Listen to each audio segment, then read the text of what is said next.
여러분의 저녁 파트너 김종석입니다. 카운트다운 형식으로 진행이 되는 저희 뉴스탑10입니다. 10가지 주제 중에 딱 하나만 먼저 살펴보겠습니다. 6위네요. 이재명 대통령입니다. 2주 만에 기다리던 팩트시트를 이재명 대통령이 직접 발표했습니다. 미국은 한국의 핵 추진 잠수함 건조를 승인했다는 게 이번 팩트시트의 핵심인데요. 그런데 이 팩트시트 내용만 보면 건조 시기, 연료 공급 방법, 이런 구체적인 안들은 아직 담기지 않아서 여전히 앞으로 한미 간 줄다리가 이어질 것으로 보입니다. 저희가 이 소식을 준비했습니다.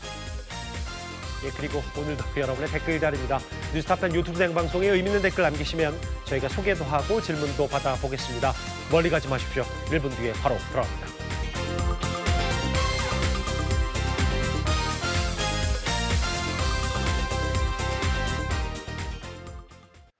금요일 뉴스탑10 바로 10위부터 출발해 보겠습니다. 어제 이어 오늘도 이 사고로 시작해야 될 것 같습니다. 정확히는 어제 오전이었습니다. 부천 한 전통시장으로 1톤 트럭이 그대로 돌진해서 행인들을 덮치고 점포를 들이받고서야 멈췄습니다. 2명이 숨지고 19명이 다쳤는데요. 애초 어제 저희가 전해드렸다시피 운전자는 당초에 브레이크가 안 잡혔다 이렇게 주장했습니다. 그런데 경찰이 블랙박스를 확인해봤습니다.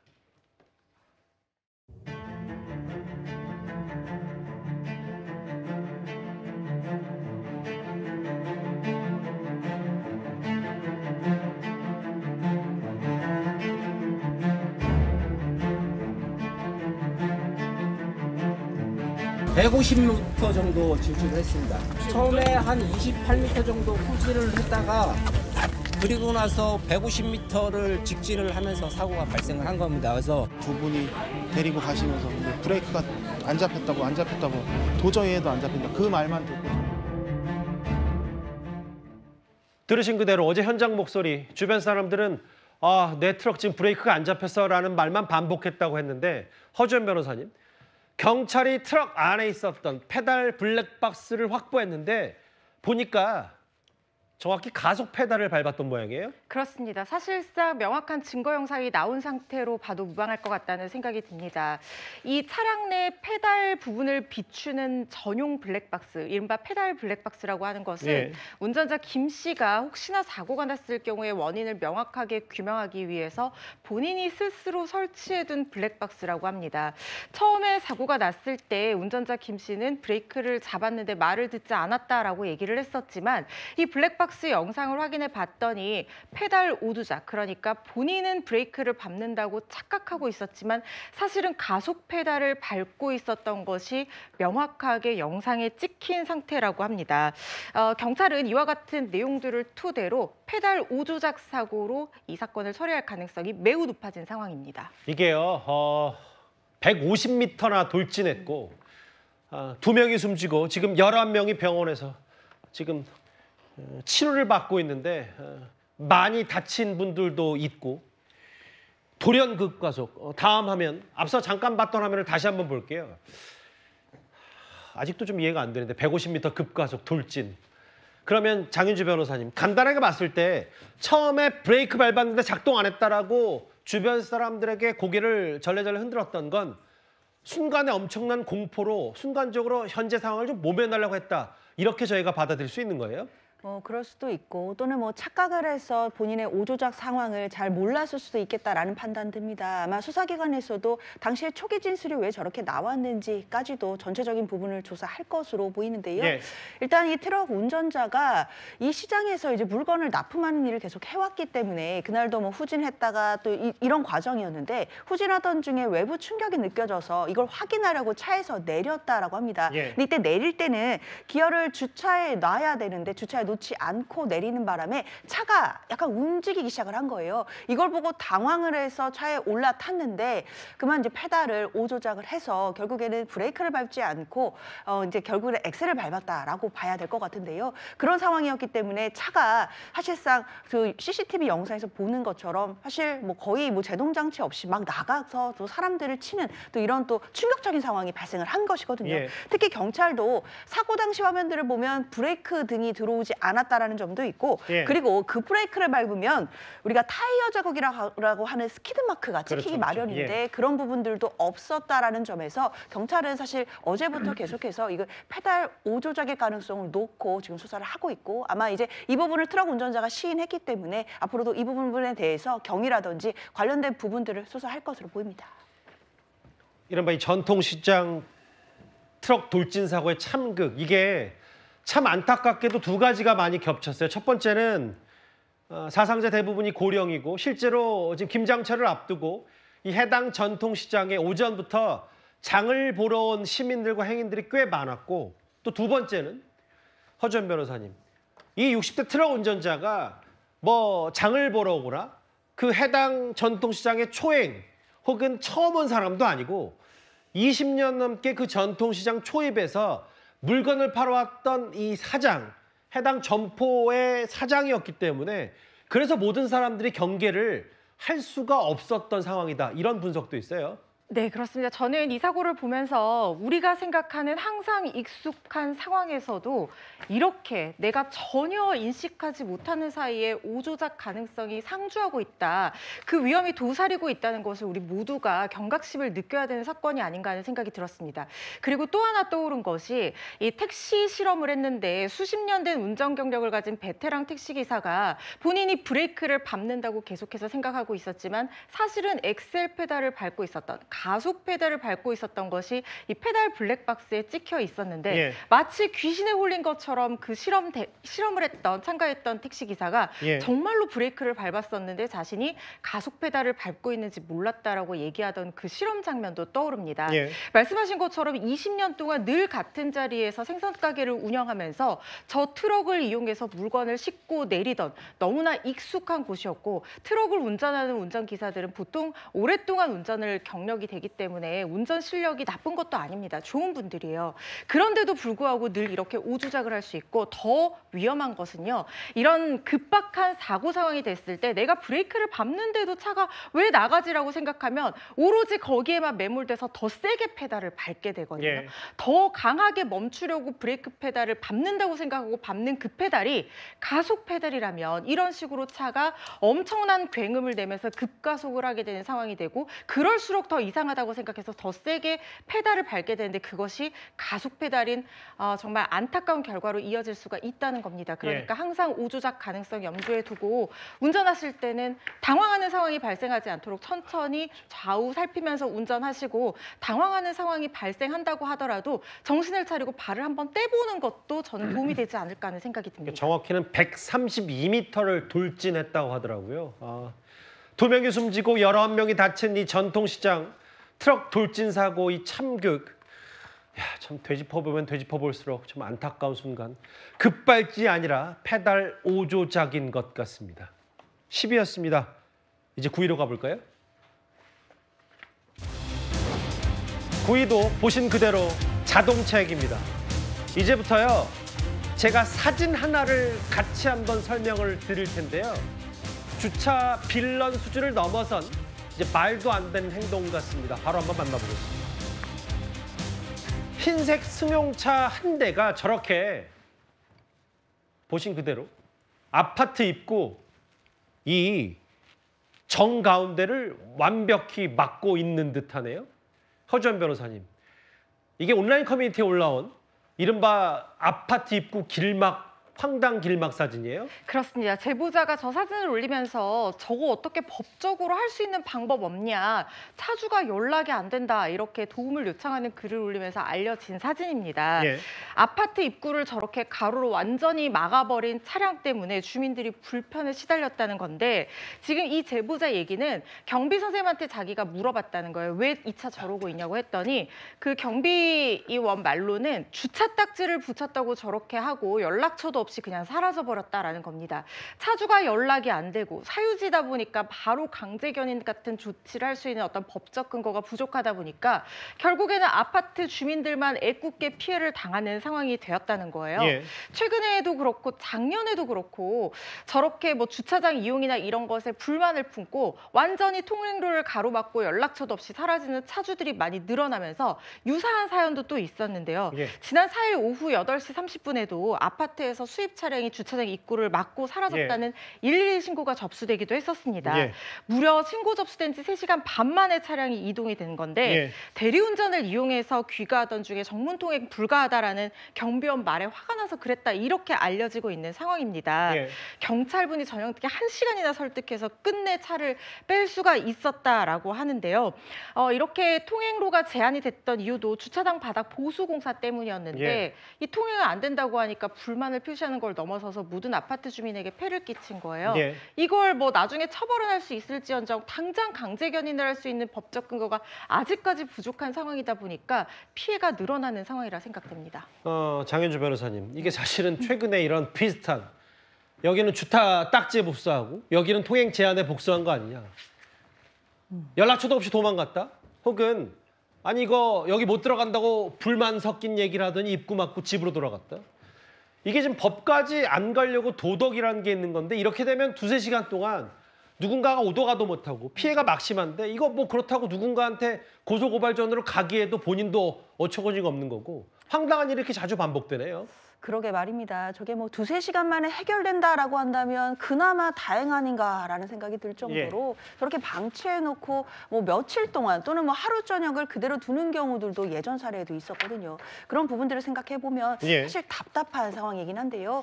이게 형법상으로 처벌될 수 있는 조항이 분명히 있습니다. 특히 일반교통 방해죄라든지 업무방해죄에 해당될 여지가 분명히 존재하는데요. 우리 판례에서는 특히 일반교통 방해죄에서 공중에 왕래할 수 있는 통로인지를 기준으로 해서 교통을 방해, 특히 현저히 곤란하게 하는 경우에도 처벌될 수 있는 근거 조항 분명히 존재하고요. 업무방해, 그러니까 뭐 주차장 입구를 만약에 막았다라고 예를 든다면 이 주차장에 업무를 하고 있는 그 업무 주체의 업무를 방해했다라고 볼 여지도 분명히 존재하기 때문에 업무방해죄로도 처벌될 수 있는 부분들이 있거든요. 그렇기 때문에 이런 부분에 대해서는 사실상 뭐 불편하다라는 차원을 넘어서서 법적인 문제도 될 수 있다라는 점도 꼭 유념해야 될 것 같습니다.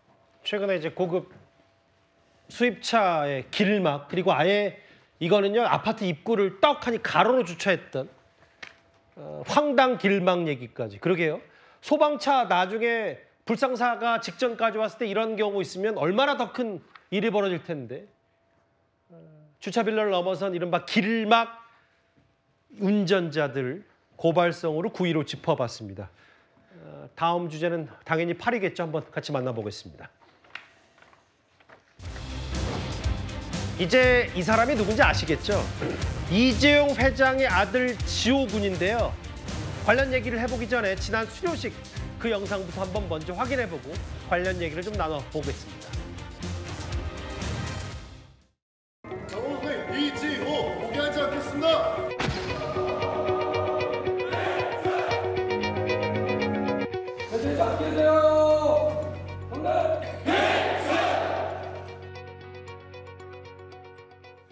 예, 정확히는 입교식이었죠.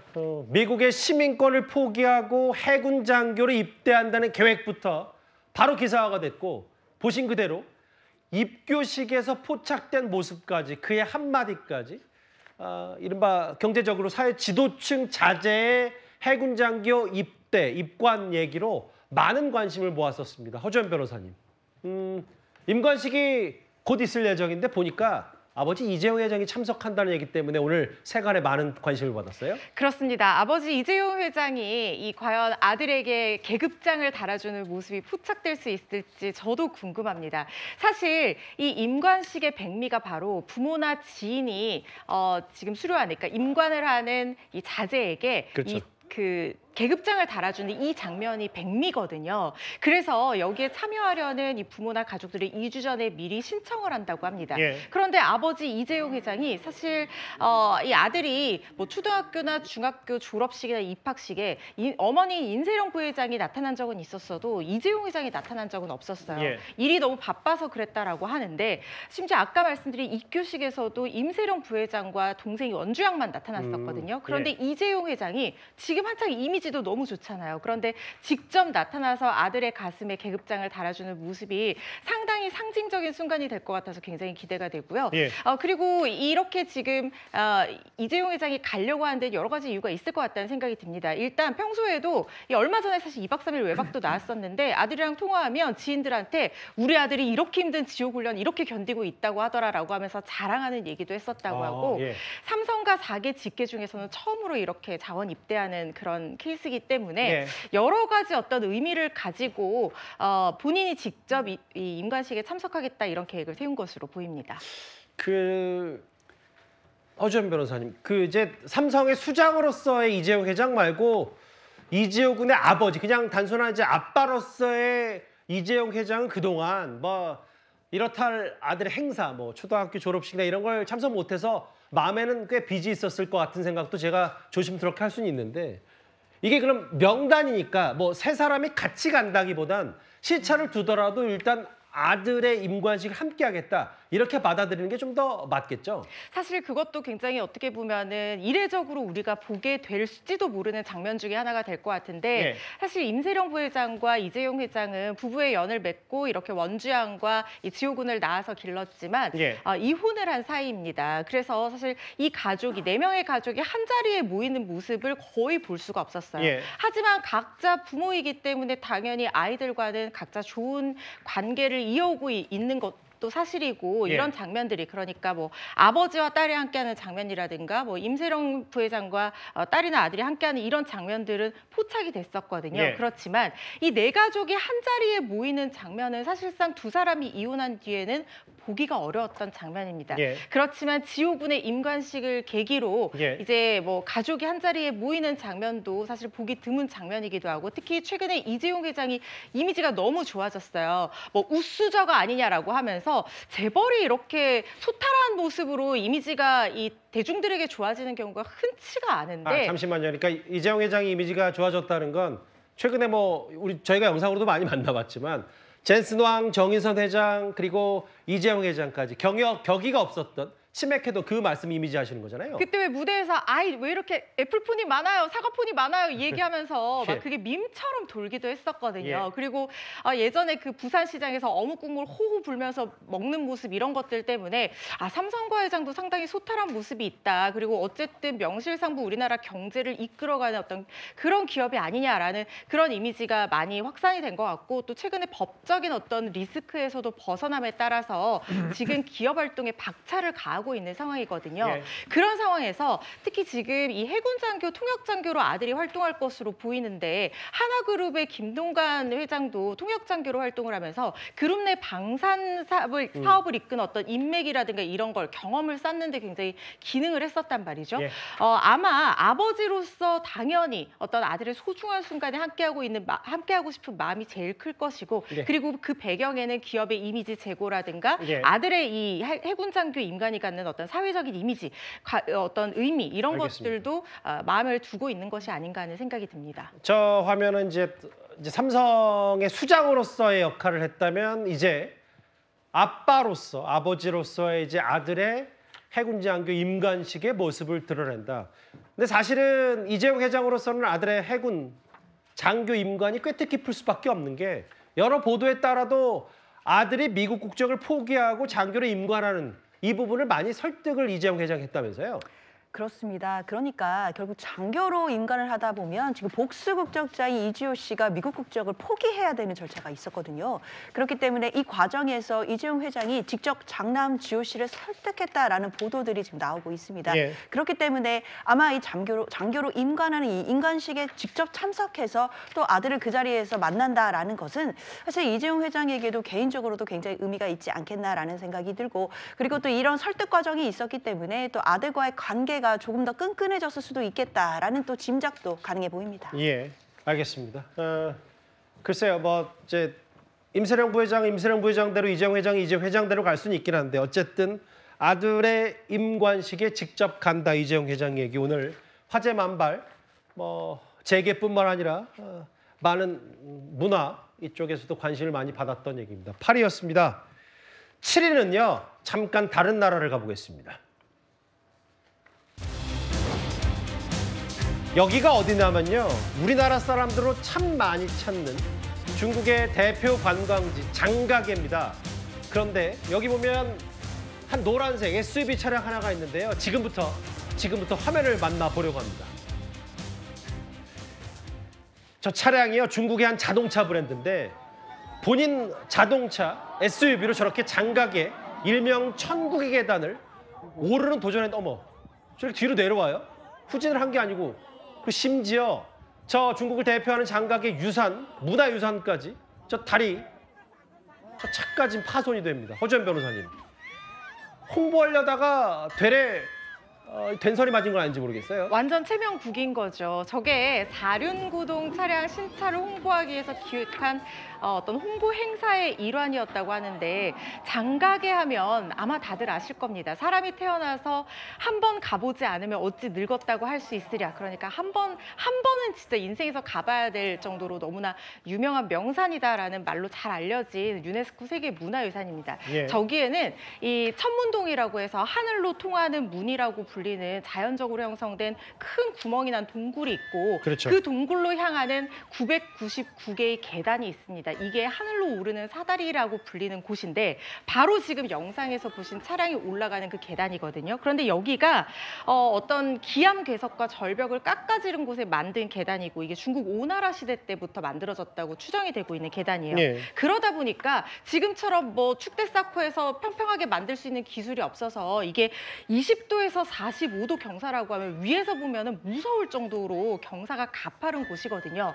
여기를 차로 올라갈 수 있다고 하면 사실 올라가는 거 성공만 하더라도 야 사륜구동 성능 대단하다 이렇게 보여줄 수 있는 거잖아요. 그런데 문제는 뭐냐면 저렇게 올라가다가 자동차 회사 측에서 설명을 하기로는 안전 로프가 오른쪽 바퀴에 감기면서 앞으로 나가지를 못해서 뒤로 떨어졌고 그러다 보니까 동력을 잃고는 그만 난간에 충돌했다 이렇게 사과를 했다라고 하는데 체면을 구긴 것뿐만 아니라 지금 유네스코 문화유산까지 손상이 됐고 관광객들도 진짜 많이 드나드는 곳인데 뭐 피해는 없었다고 하지만 인명 피해는 없었다고 하지만 그래도 관광객들 주의해야 된다 이런 당부 얘기들이 나오고 있거든요. 예. 그야말로 잃은 것만 많은 그런 행사가 되고 말았습니다. 저기 보면 이제 왼쪽이 중국 브랜드 SUV 실패한 오르려다가 실패한 저 차량이고 지금 보시면 오른쪽 빨간색 저 영국의 유명 SUV 브랜드 저 차량이 올라가는 거를 이제 따라하다가 체면만 구겼는데 이게 근데 모르겠어요. 이제 앞으로 보상 논의가 어떻게 될지 모르겠지만 저게 단순히 사과만 한다고 허주연 변호사님 되는 일은 아닌 것 같아서요. 그래서 지금 현지에서도 저런 행사를 승인해준 주체가 누구냐, 그리고 저거 합법적인 거 맞냐, 그리고 복구랑 손해배상 어떻게 할 거냐 이런 얘기들로 논란이 많은 모양입니다. 그렇지만 알려지기로는 저기서 행사를 승인할 수 있는 관리 기업이 민간 기업이기 때문에 예. 국가에서 이걸 좌지우지할 수는 없다라고 하는데 중국의 어떤 국가 체계란 시스템상 과연 이게 국가가 어떻게 할 수 없을, 손을 쓸 수 없는 상황이었나 하는 생각은 일단은 들거든요. 예. 거기다가 지금 유네스코 세계 문화유산이잖아요. 영국의 유명 외제차 따라해서 성공하면은 중국 차량도 이 정도 선능이다라고 홍보할 수 있는 기회라고 생각했겠지만 그렇겠죠. 준비 부족과 성능 부족으로 결국에는 하늘로 오르는 계단에 오르려는 운과 실력이 좀 부족한 상황만 노출된 꼴이 아닌가 하는 생각 듭니다. 알겠습니다. 중국 한 자동차 브랜드의 망신 천국의 계단, 장가의 계단을 오르려다가 쾅 부딪혔던 7년 전에 영국 브랜드를 따라하려다가 여러 전 세계 이슈만 됐던 이 얘기 영상으로 함께 7일을 짚어봤습니다. 이제 하나하나 국내 정치권 소식으로 돌아와 볼 텐데요. 6위도 굉장히 중요한 이슈입니다. 이재명 대통령입니다. 이재명 대통령과 트럼프 대통령, 한미 두 정상이 경주에서 만났고 그런데 2주가 넘도록 이 팩트시트가 나오지 않아서 여러 해석과 관측들이 분분을 했었습니다. 그런데 오늘 오전에 이재명 대통령이 직접 발표한 관세 안보 분야 팩트시트가 드디어 나왔습니다. 우리가 뭘 얻었고 뭐가 부족한지 이제부터 제대로 된 손익계산서를 따져봐야 될 텐데요. 핵심은 바로 역시 핵잠수함입니다. 원잠 혹은 핵잠수함을 국내에서 건조할지 혹은 미국에서 건조할지 결정된 바가 있다면 설명 부탁드립니다. 처음부터 끝까지 한국에서 건조하는 것을 전제로 진행이 되었고 우리 원잠을 미국에서 논의하는 얘기는 거론되지는 않았습니다. 농축 제철제와 관련해서 한미 원자력 협정을 개정하기를 합의한 건가요? 네. 미국이 동의를 해주기로 한 건가요? 어떤 성격인가요? 예, 일단 이거는 미국의 국내적 절차도 있고 추가적인 협의가 이행 협의가 되어야 되는 부분이 있습니다. 네. 이 문안은 개정은 전혀 염두에 두지 않고 있는 문안이거든요. 시간이 좀 소요되고 또 내부적 검토를 조금 더 해야 되는 부분이 있지만 상당히 저희에게 그 의미 있는 진전을 가져다주는 그런 의미를 가지고 있습니다. 제일 마지막에 이제 핵 추진 잠수함에 대해서 이제 나오지 않습니까? 그런데 어느 장소에서 이 잠수함을 건조하는 건지 그게 나와 있지 않습니다. 우리나라에서 만드는 겁니까? 아니면 그 미국 필리 조선소에서 만드는 겁니까? 예, 일단 세부 사항은 양측 간에 협의가 되어야 되겠습니다만은 일단 저희로서는 저희가 건조하는 것을 기본적으로 많이 생각하고 있습니다. 일단 관세 안보 분야 팩트 시트가 발표됐고 뭐 여당에서는 성공적인 외교를 펼쳤다. 야당에서는 팩트 시트가 아니라 백지 시트다. 뭐 이런 표현까지 나오던데요. 일단 문성무 센터장님 전문가시니까 이 팩트 시트의 공식적인 내용을 한번 보겠습니다.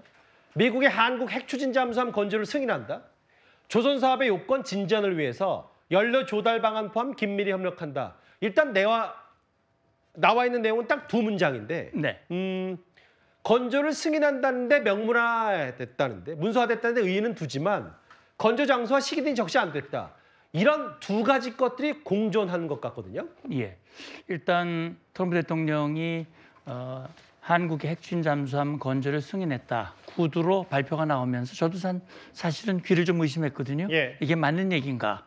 사실 기대 이상의 그런 결과였었기 때문에. 예. 근데 이것이 이제 시간이 좀 걸렸습니다만 명문화됐다는 말이죠. 예. 공식화됐다고 하는 것. 그렇죠. 이게 굉장히 의미가 있다고 보고요. 다만 이제 지금 논란이 되는 것이 과연 한국에서 건조하는 거냐, 예. 어디서 하는 거냐, 한다면 언제까지 하는 거냐 이런 구체적인 내용이 나와 있지 않기 때문에 예. 이거는 또 다시 논란의 여지가 있지 않느냐는 그런 우려가 있는 건 맞는데 예. 지금 제가 기억하기로는 트럼프 대통령에게 이 핵추진 잠수함 건조를 얘기를 할 때 건조 얘기보다는 연료를 제공하는 것을 승인해달라. 그렇죠. 이런 언급을 했던 걸로 기억을 하거든요. 예. 유성락 실장도 그런 얘기를 합니다. 예. 한국이 충분한 기술을 가지고 있기 때문에 한국에서 건조하는 것을 전제로 해서 예. 연료가 연료가 제공이 돼야 되니까 그 승인을 받은 것이다라는 얘기인데 사실은 트럼프 대통령이 필리 조선소 건조를 전제로 해서 또 이 SNS에 올렸기 때문에 예. 그게 사실 이후에 굉장히 그렇죠. 논란이 있었지 않습니까? 그러나 이번에 팩트시티에 그게 들어가지 않음으로써 예. 사실은 한국에서 건조할 수 있는 길이 저는 열린 것으로 저는 그렇게 해석을 하고 싶습니다.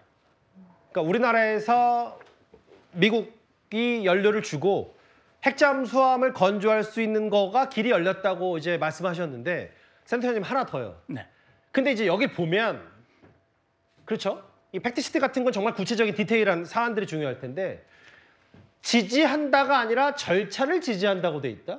미국은 이 우라늄 농축 핵처리 문제 절차를 지지한다. 그러면 이게 절차가 한 단계 더 있는 거 아닌가? 혹은 미국이 제공 약속 없고 구체적인 조달 방법 합의가 빠졌다. 물론 우리는 위성락 안보실장도 그렇고 당연히 국내에서 핵잠수함을 건조하는 거를 일컫는다라고 얘기했지만 사실 한미 정상회담 끝나고 트럼프 대통령이 미국으로 가는 비행기 안에서 SNS에 필리 조선소를 언급했고 그러면 어쨌든 우리로서는 팩트시트에 이 한국 국내 건조를 못 받게 문서화시켰어야 되는 거 아니냐. 이런 얘기는 보수적으로 할 수 있는 거 아닙니까? 예, 저는 그렇게 할 수 있다고 봅니다. 다만 미국 대통령이 그런 언급을 했는데 미국 대통령의 언급이 팩트시트에 빠졌다고 하는 것. 예. 그걸 우리가 주목할 필요가 있다고 생각이 돼요. 예. 그리고요. 지금 미국이 한국의 핵추진 잠수함 건조를 승인한 것은 예. 그게 미국의 국익과 일치한다고 보는 거거든요.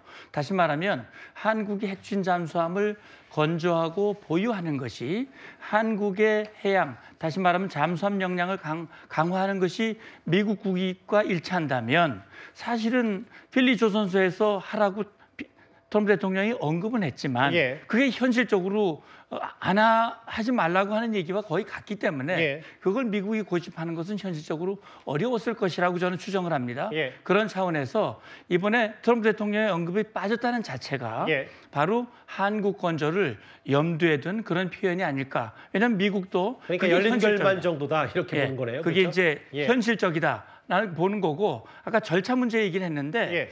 그 절차라는 게 예. 지금 원자력 협정을 개정하는 절차를 말하는 것인지 예. 아니면 우리가 지금 사용 핵 연료를 재처리하고 예. 또는 원자력 추진 잠수함에 들어갈 전홍축 우라늄을 농축할 수 있는 권한을 갖는 그 절차를 지지하는 것인지에 대해서는 이게 이제 팩트 시트니까요. 알겠습니다. 사실 어떻게 보면 법이 있으면 시행령과 시행 규칙이 있는 거니까 아마 이행 합의서는 아마 좀 더 구체적으로 나오지 않을까 싶습니다.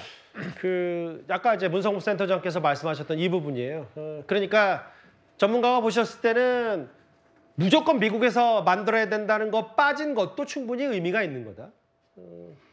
근데 구체적인 내용들이 빠졌다. 아까 외교관 출신 김건 의원의 지적 다시 한번 화면으로 좀 부탁드릴게요. 감사합니다. 절차를 지지한다는 것도 뭔가 이 부분이 중요한 거 아니냐. 김기영 대변인 오래 기다리셨어요. 야당에서는 그럼 이 정도의 팩트시트가 나올 거면 왜 2주나 걸렸냐 이런 지적을 하더라고요. 우선적으로 지금 앵커께서 질문을 하고 저희가 대답하는 와중에 보면 여전히 확실하게 클리어하게 나온 게 아니지 않습니까? 이 정도 얘기는 사실상 이재명 대통령과 트럼프 대통령이 만났을 때 우리 아무래도 핵 추진 잠수함을 만들기 위해서 핵 연료를 좀 달라. 그러니까 트럼프가 뭐라고 했습니까? 오케이 하지 않았습니까? 다만 필리 조선소에서 만드는 게 좋겠다 그렇게 얘기했습니다. 그래서 제일 중요한 게 장소였습니다. 왜냐? 필리 조선소에서 만약에 핵 추진 잠수함을 만들게 되면 사실상 필리 조선소를 핵 잠수함을 만들 수 있도록 모든 인프라를 대한민국이 다 만들어줘야 되는 겁니다. 그래서 트럼프 입장에서는 일부 언론에서는 그거를 되치기라고 했습니다. 우리한테는 핵 추진 잠수함을 허가해 주는 것 같지만 실질적으로 실익은 미국이 가져간다는 거 아닙니까? 그렇다면 만약에 필리 조선소에서 만들게 되면 우리나라에서 만드는 것보다 15년, 20년 가까이 걸린다는 거 아닙니다. 그렇다면 최소한 팩트 시트에서는 우리나라에서 만약에 만들 것인가 아니면 100번 양보해서 필리 조선소에 만든다고 했을 때 그때 핵 연료는 우리가 확실히 해주겠다 이런 얘기를 하거나 아니면 원자력 협정 개정을 통해서 일본 같은 경우는 핵을 지금 가지고 있지 않지만 언제든지 핵을 만들 수 있는 핵 잠재력을 가지고 있습니다. 그거는 사용 후 핵 연료의 재처리 권한 그리고 농축 우라늄 권한을 가지고 있는데 우리가 이런 협상을 할 때 차라리 원자력 협정 개정을 할 수 있게끔 이런 어떤 방향성을 제시하고 그거에 대한 어떤 첫걸음을 띈다면 그것 또한 의미가 있을 텐데 원자력 협정 관련해서도 구체적인 게 없고 배를 미국에서 만들지 우리나라에서 만들지에 대한 어떤 결정적인 어떤 가르마가 타지지 않은 상태에 있기 때문에 저는 2주 전에 트럼프 대통령과 이재명 대통령이 얘기했던 것과 뭐가 다른지 잘 모르겠어요. 오랜만입니다. 여선은 영관님. 이게 사실 비슷한 질문을 반복할 수밖에 없는 구조가 뭐냐면 앞서 박윤주 외교부 차관도 어디서 만드냐 핵잠수함 했더니 기본적으로 우리가 건조하는 것으로 생각한다라는 표현을 좀 중립적으로 썼고 그러면 우라늄 농축과 핵연료 재처리 권한 추가적으로 이행 협의 부분이 있다. 그럼 이게 다 포괄적 협의인 거잖아요, 다. 물론 시작점, 이제부터 합의가 시작이라는 게 중요하긴 하지만 글쎄요. 팩트시트 이후에 또 협의가 줄다리기, 난항으로 되면 이게 또 지지부진해지고 결국 우리가 목표했던 2030년 이후에 핵잠수함도 못 만드는 거 아니냐. 이런 분석도 충분히 할 수 있는 거 아닙니까? 네, 맞습니다. 저는 그래서 핵 추진 잠수함 가지고 협상을 할 때 약간은 너무 빡빡하게 정부를 압박하지 않았으면 좋겠어요. 정치권에서. 특히 왜 그런 생각을 하냐면은 지금 호주가 미국이랑 영국이랑 이렇게 동맹 맺어가지고 핵 추진 잠수함을 바이든 때 이제 도입하기로 했었는데 그게 아직도 지금 지지부진하단 말이에요. 저는 이 핵 추진 잠수함을 실질적으로 우리가 얻기 위해서는 사실은 이 약간은 좀 양가적인 입장에서 약간 상황을 좀 열어놔야 된다. 그러니까 예컨대 저는 핵추진 잠수함이 만약에 빨리 얻기 위해서는 지금 트럼프 대통령이 마스가 때문에 사실 조선협력 그리고 방산협력을 이어가고 있는데 저는 한국뿐만 아니라 미국에서도 필리조선소에서도 핵추진 잠수함을 건조할 수 있게 약간 좀 상황을 열어놓을 필요가 있다. 그리고 지금 미국 트럼프 대통령 임기 내에 추진 잠수함을 실질적으로 얻으려면 사실은 저는 필리조선소를 오히려 조금 지렛대로 삼을 필요가 있다. 저 이렇게 생각을 합니다. 일단 크게 보면 한 두 문장이에요. 핵잠수함 관련. 문서화, 명문화했다는 의미는 뭐 작지는 않습니다만 여전히 어디서 만들지, 그럼 언제부터 할지에 대한 적시가 없기 때문에 이런 부분에 대한 보수적인 공세들은 분명히 있습니다. 그런데 이렇게 핵잠수함 명문화 말고는 우리가 미국에 투자하기로 한 3,500억 달러의 대미 투자액 혹은 조달 방법 이런 부분들은 아주 구체적으로 숫자가 조목조목 거론되어 있습니다. 양국 간 1,500억 불의 조선협력 투자와 전략적 투자 MOU에 따른 2,000억 불의 투자를 통해 협력하기로 하였음을 확인하고 있습니다. MOU의 이행이 상호 신뢰하는 파트너로서 양국은 연간 200억 불의 자금 조달액 상한을 설정하고 우리 기업들의 1,500억 불 규모의 대미 직접 투자, 또 대한항공의 보잉 항공기 103대 구매 발표를 재확인하고 환영하는 한편 MOU와 관세인하 등 양국 간 관세 합의 사항에 대해 명확하게 합의문으로 발표되었다는 점이 가장 중요한 부분입니다. 저희가 이 대미 투자 분야 이 부분은 저희가 잠시 뒤에 또 만나보기로 할 텐데 특히 안보 분야 한번 보면요. 문성무 센터장님. 우리가 핵잠 문서화는 이끌어냈지만 구체적인 거 없었다. 이제 반반 얘기가 나오는데 우리가 안보 분야로 미국산 군사장비 사고, 주한미군 지원 거의 한 47, 8조 되나요? 이거는 상당히 구체적으로 박혀 있고 우리는 좀 두루뭉술하게 인정받고 미국 쪽에는 아주 세세하게 구체적인 수치까지 준 거 아니냐 이런 해석은 어떻게 받아들이세요? 예, 저도 사실 그런 느낌이 들었거든요. 왜 한국이 주는 건 수치로 구체화돼 있고 미국이 우리에게 허용하는 것은 두루뭉술하게 돼 있느냐. 관세 그 포인트만 숫자가 돼 있지 나머지는 사실 두루뭉술하게 돼 있거든요. 그런데 그 두루뭉술한 게 굉장히 중요한 겁니다. 아까 우리 얘기했지만. 그래서 지금 여기 위성락 실장의 설명을 인용한다면 지금 미국산 군사 장비 250억 달러는 우리 지금 국방 중기 계획에 이미 미국의 첨단 무기를 구입하기로 했던 그 내용을 다시 수치로 환산한 것이다. 다시 말하면 미국에게 우리도 이렇게 미국의 국익을 위해서 기여하고 있다라고 하는 것을 숫자로 보여줬다. 그다음에 주한미군 지원도의 330억 달러라고 얘기를 하는데 이게 결국은 직접 지원, 다시 말하면 한미가 합의한 SMA, 분담금 협상 이게 앞으로 10년간 100억 달러 정도 됩니다. 그리고 나머지 금액은 간접 지원비, 토지라든지 뭐 여러 가지 이 전력이라든지 이런 간접 지원비를 토탈했을 때 330억 불 정도. 그렇다면 우리가 포괄적으로 간접 지원하는 것 포함해서 이렇게 우리가 지원하고 있으니 미국도 동맹 현대화를 위해서 우리의 필요들을 채워줘라. 그러니까 미국에게 트럼프 대통령의 체면을 세워주면서 우리를 향한 미국의 안보 공약, 또 미국이 한국에 제공하는 확장 억제, 그다음에 지난 정부에서 합의한 NCG, 북한의 비핵화 이런 포괄적인 합의들을 이끌어낼 수 있었다고 하는 점에서는 나름대로 의미가 있는 합의가 아닌가라는 그런 생각을 해볼 수 있습니다. 뭐 저도 전문가이신 문성무 센터장 말씀에 뭐 존중을 하고 당연히 동의를 하는데 그럼 단순히 봤을 때 뭐 저처럼 전문가가 아니고 그냥 협상에 테이블에 올랐던 두 나라의 손익계산서만 보면 우리가 핵잠수함 승인 문서화를 조건으로 대략 10년간 70조를 미국에 투자하겠다. 그러니까 70조, 80조짜리 핵잠수함 문서화다. 이렇게 간단하게 정리할 수 있는 거잖아요. 그럼 그게 손익계산서에 괜찮냐 이런 부분이에요. 핵잠수함뿐만이 아니라 지금 북한의 고도화되는 핵미사일 위협에 우리가 대응하는 데 있어서 물론 자유 역량을 강화하는 거죠. 그러니까 예. 다시 말하면 지금 250억 달러 미국에 주는 게 아니라 예. 미국의 첨단 무기를 우리가 가져오는 거거든요. 그렇죠. 우리의 국방력을 늘려나가는 거거든요. 그리고 주한미군에 주둔 여건을 보장해 줌으로써 예. 그것이 우리 안보를 튼튼하게 그럼요. 하고 또 SMA 같은 경우는 사실은 우리 인력들이 취업이 돼가지고 그 인건비들이 상당히 대부분입니다. 예. 그런 차원에서 봤을 때 이게 마치 미국에 주는 돈으로 생각할 수도 있지만 으흠. 사실은 그건 아니다. 예. 그런 차원에서 봤을 때 우리가 미국의 체문을 세워주면서 우리 안보와 국방을 튼튼히 하는 동맹을 공고히 하는 그런 결과를 가져왔다는 측면도 우리가 좀 주목할 필요가 있다라는 말씀을 저는 안보 분야를 보는 사람 입장에서 그렇게 생각합니다. 무슨 말씀인지는 알겠어요. 네. 그리고 국가의 그러니까 한미 국가의 힘 격차도 어느 정도 인정을 해야 네. 그렇게부터 출발해야 또 안보 협상도 되는 거니까 그런 말씀도 담겨 있다고 생각하고요.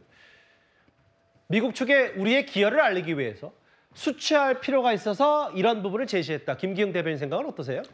그러니까 저희가 볼 때 우리가 받은 거 팩트시트는 일종의 청구서인 것 같습니다. 예. 그런데 핵 추진 잠수함 관련해서는 여전히 두루뭉술하고 트럼프나 미국 정부가 어떻게 하느냐에 따라서 앞으로 우리가 원하는 방식에 원하는 시기에 핵 추진 잠수함이 전력화되기 힘들다는 그런 어떻게 보면 우려도 나올 수 있습니다. 예. 저는 하나 좀 아쉬운 게 뭐냐면요. 우리가 국방비를 3.5%로 올린다고 했습니다. 예. 그리고 또 하나 방위비 분담금 관련해서 구체화되지 않은 상황에서 주한미군 330억 달러를 지원한다고 했습니다. 제가 알기로는 이건 방위비 분담금과 다른 것으로 알고 있습니다. 그렇다면 우리가 이거 안보 관련해서 아주 디테일하게 우리가 돈을 준다고 하는데 예. 우리가 관세 협상에서 굉장히 중요한 포인트가 있었습니다. 뭐냐? 그게 우리나라 자동차 관련해서 예. 우리는 협상이 진행됐다고 하고 뭐 잘됐다 했지만 여전히 25%의 고율의 관세를 맞았고 예. 일본과 EU 같은 경우는 15%로 8월부터 소급 적용됐습니다. 예. 그래서 이번에 협상을 할 때 우리나라도 오늘 이 팩트시트가 나왔지만 소급 적용을 해서 우리도 8월부터 15%로 해달라고 했습니다. 근데 미국에서 이걸 받지 않았습니다. 그래서 우리가 8월부터 지금까지 25%를 맞게 돼서 8천억 정도의 손해를 보고 있습니다. 그렇다면 디테일하게 어떤 팩트시트에 있어서 디테일의 협상을 주고 받을 때 예. 우리가 충분히 얘기할 수 있는 25%를 15%로 한 결국은 8월부터 소급 적용해서 우리나라 자동차 관세를 이득을 봤어야 되는데 그 부분을 놓쳤다. 이 부분을 지적하지 않을 수 없습니다. 이런 부분도 있을 거예요. 정확히는 어제 이제 주한 중국 대사가 한국 정부의 핵잠수함 도입은 신중히 다뤄주길 바란다. 대만 문제도 불지르지 마라. 사실은 팩트시트 나오기 전날에 이제 중국 외교관의 이 말 혹은 오늘 또 발표가 됐고 이 지금 어찌됐건 보수 정부, 진보 정부를 떠나서 중국과의 관계는 상당히 중요한데 이 발언을 저희가 어느 정도까지 고려해서 문 센터장님이 하셨을 땐 들어야 된다고 생각하세요? 예, 저는 이 주한 중국 대사의 말 중에 첫 번째 핵잠 도입을 신중하게 다루라고 하는 것은 이미 중국이 이미 그렇죠. 입장을 발표한 바가 있거든요. 다시 말하면 이 비확산 정책에 충실하게 이행을 해라 하는 얘기거든요. 다시 말하면 우리가 핵추진 잠수함뿐만이 아니라 핵추진 잠수함에 들어가는 연료, 다시 이 농축 권한과 재처리 권한 이런 것들이 결국 우리 국내에서 일고 있는 우리의 잠재적 핵 역량을 확보하는 것과 연관시켜서 핵무장과해서는 안 된다라는 이제 언급으로 생각이 되는데 저는 두 번째 말은 상당히 우리의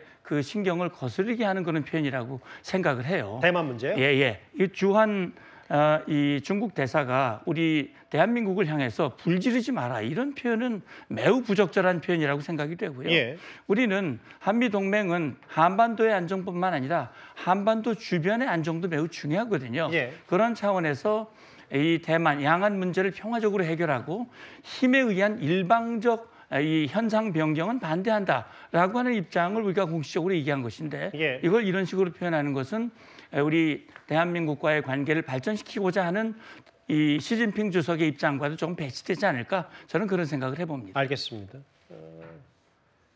핵잠수함 문서화는 성공했는데 나머지는 좀 구체적이지 못하다는 야권의 지적도 있었고 다만 이제 문성부 센터장 말씀 중에는 앞으로 이게 중요하고 필리조선소라는 건조 장소를 미국도 뺐기 때문에 앞으로의 줄다리기가 중요하다. 이제 협상 시작이다. 이런 취지의 말씀도 하셨어요. 6위는 이번 팩트시트 안보 분야 관련이었습니다. 이제 5위로 가볼까요? 국민의힘 장동혁 대표입니다. 이렇게 관세 분야, 안보 분야 팩트시트 발표에 이어서요. 오늘 한미 양국은 이른바 대미 전략투자 양해각서에도 서명을 했습니다. 조금 전에 김정관 산업통상자원부 장관은 이런 말을 했습니다.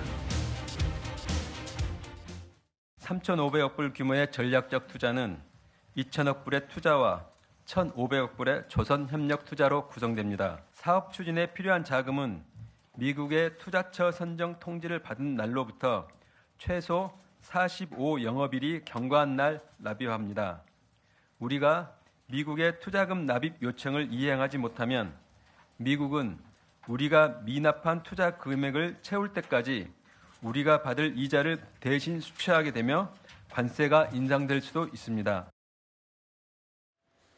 3,500억 달러 규모의 이 대미 투자금, 우리가 매년 이자 받고 해서 외환보유고로 200억 불 이상 가능하다라고 얘기했는데 이런 부분일 거예요. 저 김기웅 대변인님. 아까 김정관 장관이 얘기한 것 중에 물론 뭐 양해각서니까 좀 더 들여다봐야 되겠지만 투자 결정, 수익 모두 미국이 주도하고 만약에 한국이 45일 이후에 납입하는 걸 어겼을 때는 다시 관세 협상을 할 수 있다는 취지의 얘기를 산업장관이 하더라고요. 그러니까 쉽게 말해서 우리가 매해 200억 달러씩 주지 못하면 미국이 수틀리면 관세 협상 다시 하자. 그래서 지금 자동차 관련해서 15% 내린다고 했는데 이게 25가 될 수도 있고 반대체 관련해서 다른 나라에 비해서 불이익을 주지 않는다고 하는데 고율의 관세를 때릴 수 있는 겁니다. 그래서 저희가 볼 때는 너무로 일방적이라는 거죠. 처음에 이재명 정부에서 관세 관련해서 뭐라고 했냐면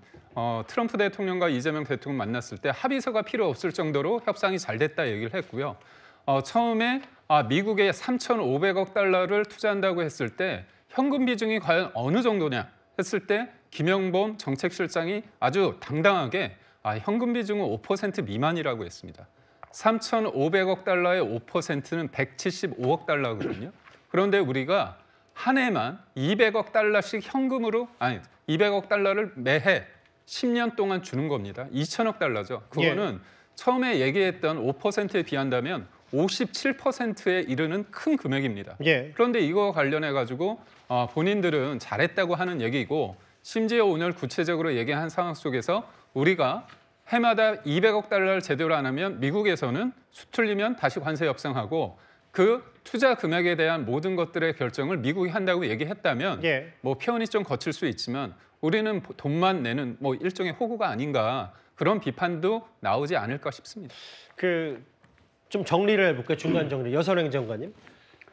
15%를 관세 내린 자동차, 반도체 관련도 긍정적인 평가가 나왔고 두 번째는 앞서 말씀드렸던 안보 분야 팩트시트, 핵잠수함 건조율 승인을 문서화, 명문했다는 것도 꽤 적지 않은 점수를 분명히 줄 수 있을 것 같은데 다 나머지 핵잠수함 건조 장소 시기뿐만 아니라 지금 보시는 것처럼 MOU, 이 대미 투자에 관련된 양해각서에서도 너무 미국이 주도권을 갖고 있지 않냐는 시각에 대해서는 어떻게 판단하시겠어요? 그거는 한미 간에 약간 국력의 격차가 있지 않습니까? 오늘 이재명 대통령의 기자간담회 속에서도 국력을 키워야겠다는 생각이 되게 많이 들었다.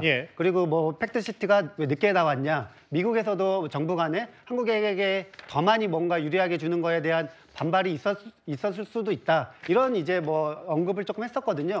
저는 당연히 그 부분이 좀 반영돼야 된다고 보고요. 그리고 특히나 미국이 이 관세를 대한민국한테만 이렇게 부과한 것이 아니라 다른 나라 유럽이나 아니면 일본이랑 비교해 봤을 때 과연 이게 아주 나쁜 협상이냐 아니면 이렇게 따져본다고 하면은 많은 국민들이 우리가 굉장히 선방했다 이렇게 좀 평가할 수 있을 것 같습니다.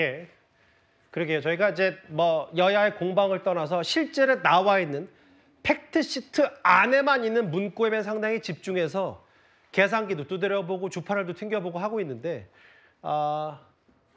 앞으로 그럼 대미 투자 내년 200억 달러에 대한 대미 투자금을 내년 잘 준비할 수 있는지, 돈은 어디서 나올 건지 이런 부분도 추후에 논의돼야 되겠죠. 일단 이렇게 팩트시트 나왔습니다. 야당에선 비준은 반드시 받아야 된다고 말한 반면에 오늘 이재명 대통령이 20분간 직접 이 팩트시트를 발표했는데 대통령이 이런 말도 했습니다. 그리고 정말로 어려웠던 것은 빨리 합의해라. 빨리 하지 못하는 게 무능한 거다. 상대방의 요구를 빨리빨리 들어줘라. 이런 취지의 압박을 내부에서 가하는 그런 상황들이 참으로 힘들었습니다. 정쟁의 대상으로 삼아서 국익에 반하는 합의를 강제하거나 또는 실패하기를 기다려서 공격을 하겠다는 심사처럼 느껴지는 그런 내부적인 부당한 압력은 참 없었으면 좋겠다는 생각이 들었습니다. 제가 미국하고 협상하면서 가장 많이 들었던 말이 뭐냐면 이건 우리 의회에서 못 받아들여. 아예 생각하지도 마. 이런 얘기를 제일 많이 들었거든요.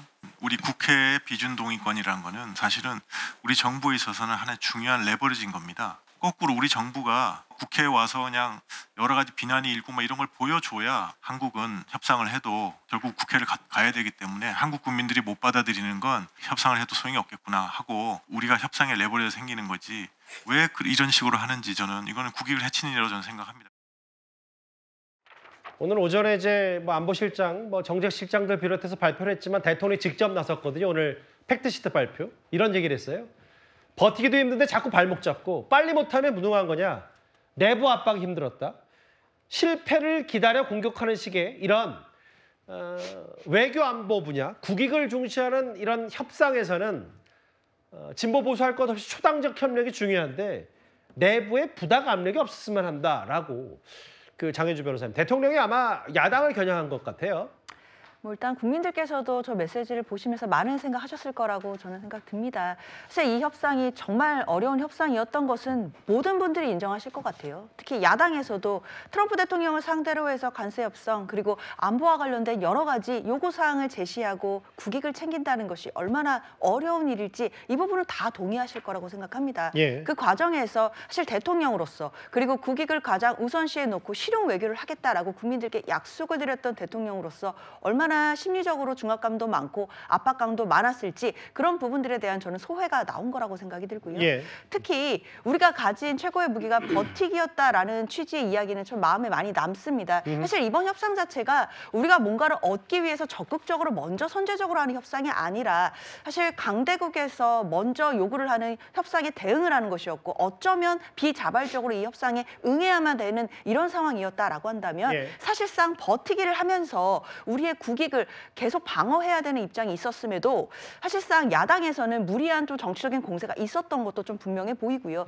특히 그동안 협상을 해오니까 왜 결과가 나오지 않느냐 또는 팩트시트가 왜 빨리 안 나오냐 이렇게 다그쳤던 모습들이 사실 오늘 좀 그 모습 자체가 좀 무력해진 것 아닌가라는 생각이 들고요. 저 대통령의 또 허심탄회한 소회가 국민들께도 저는 많은 울림이 있을 거라고 생각합니다. 저도 그 부분은 동의해요. 그러니까 이 관세 안보 협상 팩트시트가 나오는 과정 그리고 이게 우리가 원해서 했던 협상이 아니라 대통령 직접 언급했던 비자발적 협상이기 때문에 아예 전선이 협상 테이블에서 5대5로 놓여지지 않고 국력도 있고 최근 트럼프 대통령이 유럽뿐만 아니라 일본 마치 이제 감나라 배나라 수준의 압박을 펼치기 때문에 여기까지 전선을 펼치는 게 힘들었다.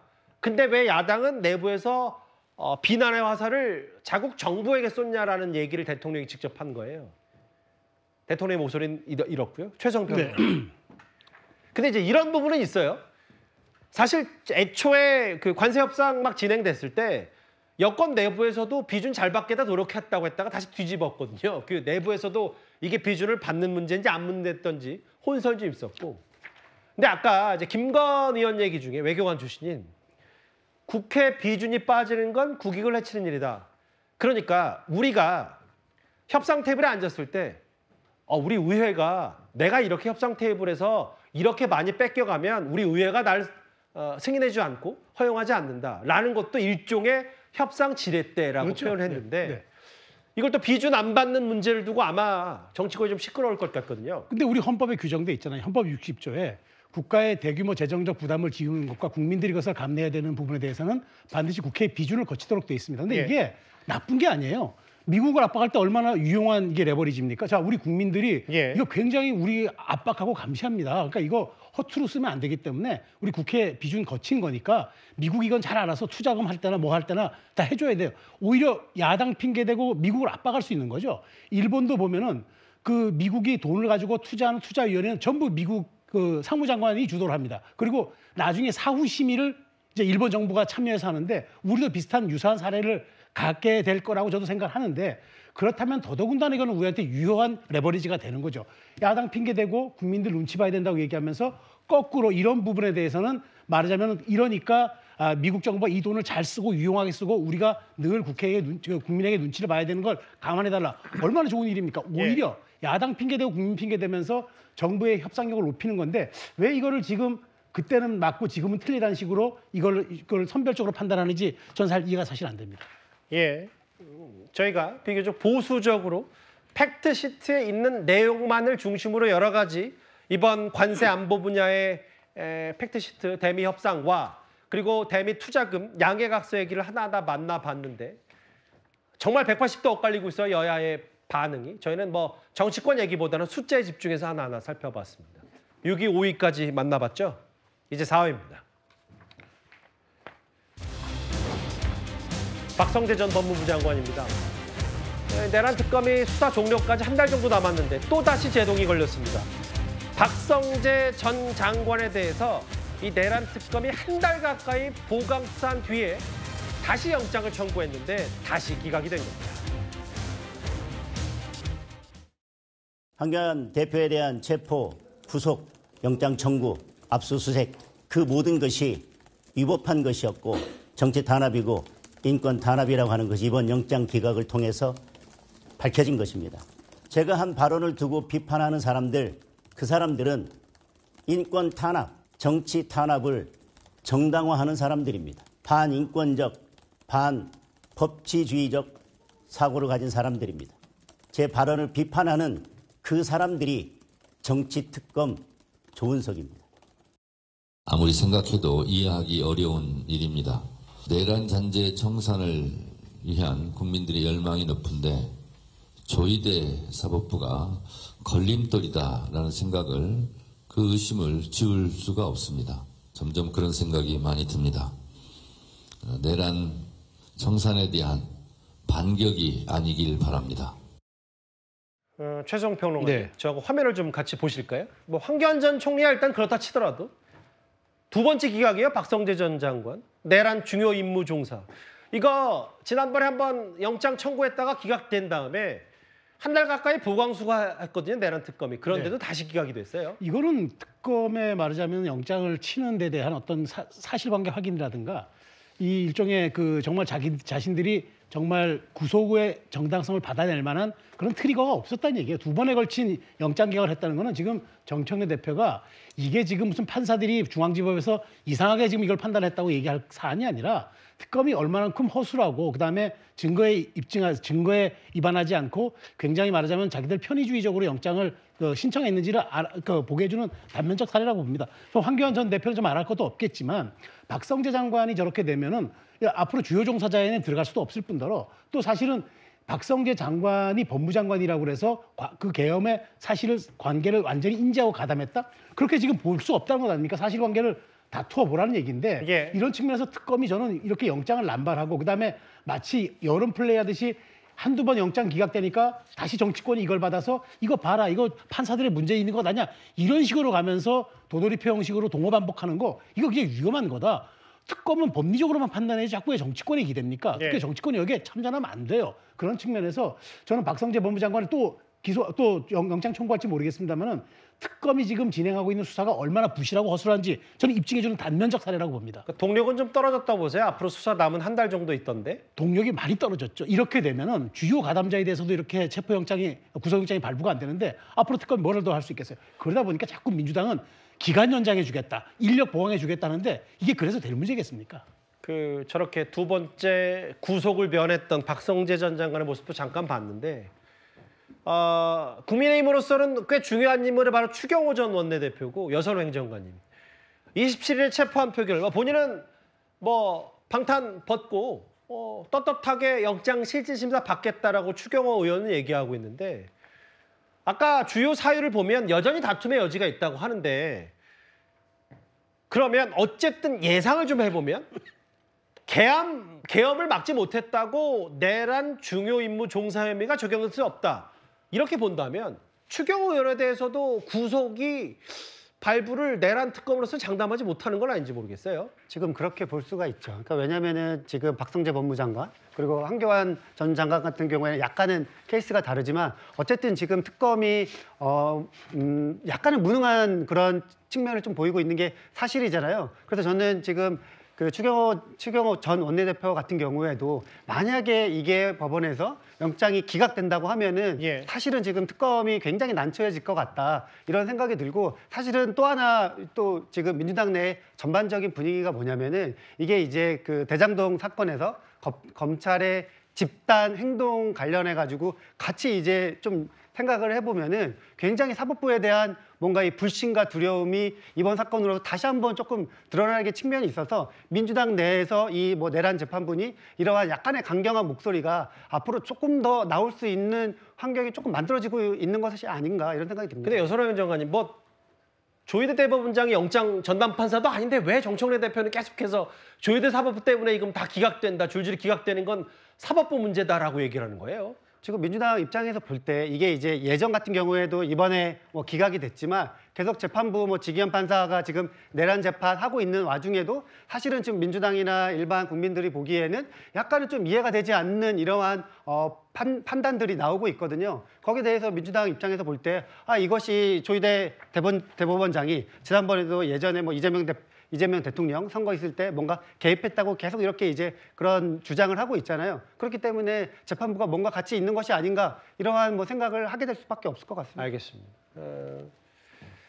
야당에서는 정치 특검에 무리한 수사가 입증됐다라고 얘기했고 조희대 사법부가 걸림돌이다. 아까 그 질문도 제가 한번 그래서 드려본 거예요. 근데 잠시만요. 지금은 이제 내란 특검이 다시 한번 박성재 전 장관 신병 확보에 실패했다는 말씀을 전해드렸고 속보가 들어왔습니다. 여기는 이제 김건희 특검이겠죠. 김건희 여사의 오빠 김진우 씨에 대해서 구속영장을 청구한 김건희 특검입니다.